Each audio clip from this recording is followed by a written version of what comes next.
les pigeons. En des paniers de jaunes et reluisants osiers, ils sont partis, de lieu en lieu, les pigeons gris, les pigeons bleus. Ils sont partis depuis 2 jours. Oh, les cahots du fourgon loup. Ils sont partis dans les bagarres, les heurts, les cris et les sifflets des gares. Ils sont partis, sait-on jusqu'où, mêlés et affolés. Pour quel lâcher tumultueux et fou. Or, les voici, ces dimanches, qui s'en reviennent, des montagnes méridiennes, le col tendu et le volo, et que déjà, tout en suivant des yeux le dard d'une girouette, on les attend et on les guette là-bas, au fond des ruelles inquiètes, des Denettes et de l'Escaut. Dans les greniers, sous les poutres vermeilles, on veille, et sur la place, où le ciel vaste éclaire, rayonne, on s'attroupe, le nez en l'air. Et là, sur les pignons où rien ne bouge, seuls les colombiers verts, porte ouverte, règnent sur les toits rouges. Et tout à coup, plus haut que tour et coupole, les plus ardents se désignent du doigt, une tache mince dans le ciel froid. On dirait une virgule qui vole, et s'approche, et grandit, et d'un coup d'aile, se détachant de l'infini, vient effleurer le faîte et les moellons ternis, du vieux rempart et de la citadelle. De groupe en groupe, on crie et l'on s'excite. Les cœurs battent et des paroles, dites très vite, s'affolent.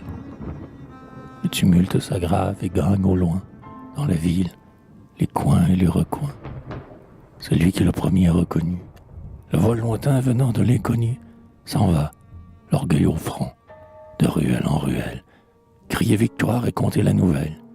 Tandis qu'au même instant, là-bas, dans une cour que les foules traversent, sur son pigeon hagard et haletant, le colombier vainqueur laisse tomber sa herse. Aussitôt pris, le pigeon bleu, le pigeon gris est engouffré dans un four de toile. Le coureur le plus ardent, torse bombé comme une voile, s'enfuit, ce paquet lâche entre les dents.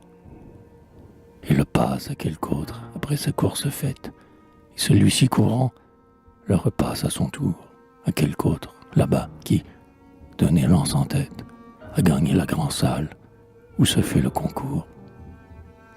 À l'auberge des 3 guirlandes sont installés les vieux joueurs qui s'angoissent et qui l'attendent.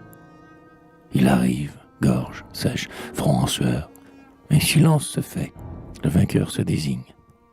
Et le chevin, très gravement, consigne, sur des feuilles alignées où pèse une écritoire, la victoire. Mais ils surviennent après ceux dont le sort fut moins heureux, mais fut heureux encore. Ils déclinent leur nom, tous gagnent. Il en accourt des bourgs et des campagnes, avec, sur leurs pieds nus, la crasse des sentiers. Leurs bras levés balaient, de coups de bière, l'âpre poussière de leurs gosiers. Et tels s'en vont, serrant leurs biens, et tels se croient nimbés de gloire, épais gaiement à boire. Seuls, les derniers n'ont rien, et leur fureur et leur déveine se butent au point tendu des cris et des disputes.